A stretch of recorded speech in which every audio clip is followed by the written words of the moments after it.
Hello, welcome to episode 5 of Spaghetti Doodles. This is Adam Masterman. Um, Today I am doing a sort of speed paint. I've already done it, but just sort of talking about what I did. As you can see, I was trying my best to get in the Halloween spirit here with a creepy looking scarecrow. Always sort of, always found scarecrows to be kind of a creepy image, especially during the day. I have no idea why I would find a daytime scarecrow creepier than scarecrow at night, but this is always sort of an image I've had in my head as something really sort of creepy and out there. So I came up with this rough sketch on paper when I was sitting in class and brought it home, and here I've brought it into Manga Studio, and I'm just sort of tightening up the lines a little bit. This whole thing really went at like lightning speed, so everything I was doing here was really fast and sloppy. It was a really simple idea. You can see it's not, you get to the finished product, it's not very complicated, and I had a pretty strong idea in my head of what I wanted to do with it, so I really kind of rushed right through it. I think I have maybe 2 hours total in this painting, and yeah, pretty much every stage of the way was going pretty rough. If I was painting this for something, something professional or something like that, I would definitely have moved a lot, taken my time, and been a lot more careful with it. Although I have to say, I was pretty happy with how it came out. Here you can see I'm just sort of trying to lift a picture of the cornfield that I want. Found one, so I'm bringing it in and putting it in there, but it's all these birds. It's like, I don't want these birds, so I just sort of go in and use a color matcher to get some sky color and just kind of paint over the birds. End up getting rid of those trees as well. Really all I wanted was just a really low horizon with a sort of orange autumny wheat field. Here I'm bringing the trees down a little bit, but then later on I end up just sort of getting rid of them entirely. I also threw on a blur filter. I sort of figured that, I knew I was going to blur out the background and do kind of a depth of field thing, so that was why I didn't actually bother to paint it myself. I figured it'd be easier to just grab a painting and grab a photograph. It'd be so kind of blurred out that you wouldn't really be able to tell the difference anyway. So here I'm just going in and adding the shading. Didn't really think about this until I got the photograph, but the sun is kind of setting right behind the sky, so it's really strongly backlit. So here I'm doing sort of a 3/4 above lighting, which is just good for getting a sense of form. But I end up using, ends up being pretty mild the way I use that, because mostly I just had the figure be really dark and then some really strong highlights on the edge to show the backlighting. So here I'm going in doing the flats. It's mostly these kind of earth colors, so I really only have a couple. And dark color for the jacket. Yep, fill that in. Painting like this, I don't know, for some reason when there's only like sort of 4 or 5 flat colors that I'm working with, it just seems to make things go so fast. Flatting just seems like the slowest part of the painting. It's probably not, I'm sure that sort of the cleanup stage takes longer, but flatting so much of it is just sort of manual labor. So here I've got the flats kind of worked out, doing some adjustments on it. Here now I'm putting on the shadows later. You can see those shadows aren't really terribly dark. There's not much of a value contrast there, because I really want the strongest value contrast to be, there we go, to be between the foreground and the background. Here I'm getting rid of the rest of those trees. I really just want a really sort of brightly lit background and then a relatively dark figure. you kind of squint your eyes and you're really just looking at this sort of cross shape, then with the crow stuck in there. And then my little macabre touch is just having this kind of blood splatter on the Scarecrow's face, and then a little bit coming off of the crow.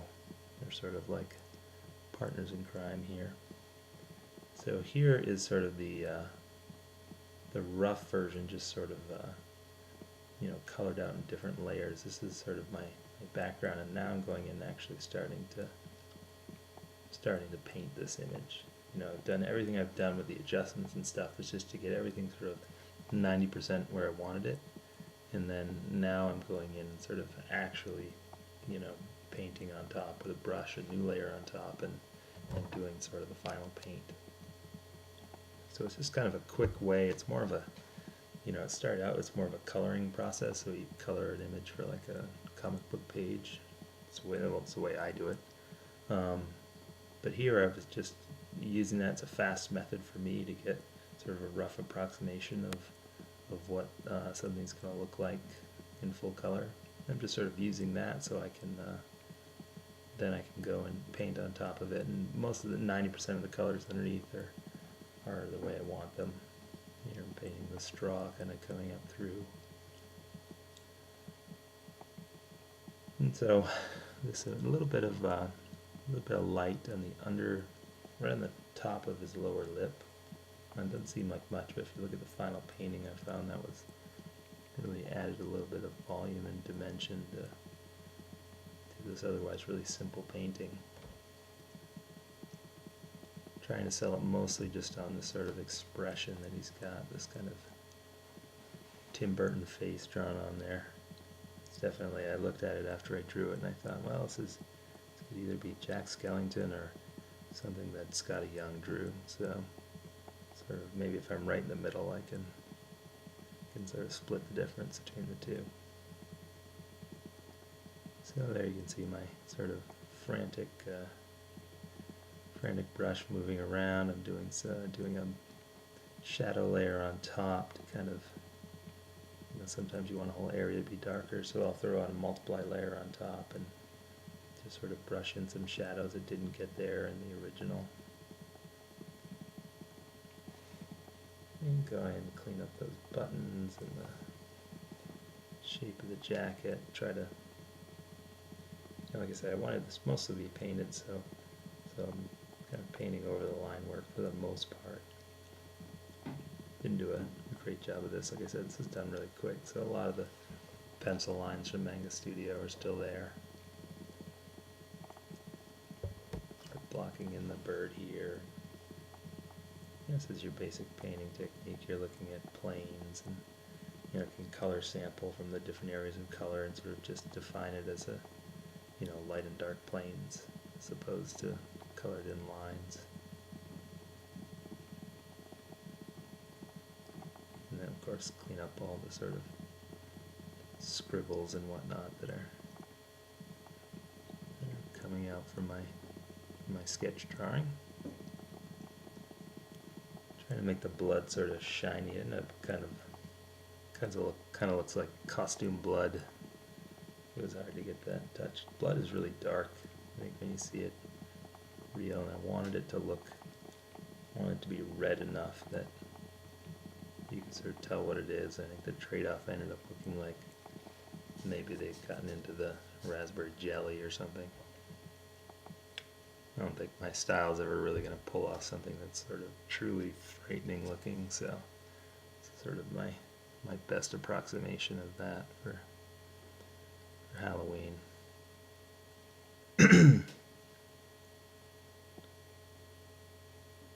And again, you can see I'm just sort of using the color picker and trying to do some modeling on the coat. My crow ended up there with like huge feet. I have no idea why I did that. So I was aware of it at the time. I was like, wow, these are massive feet. And I was like, oh well, that looks fine. I'm going to go with it. So.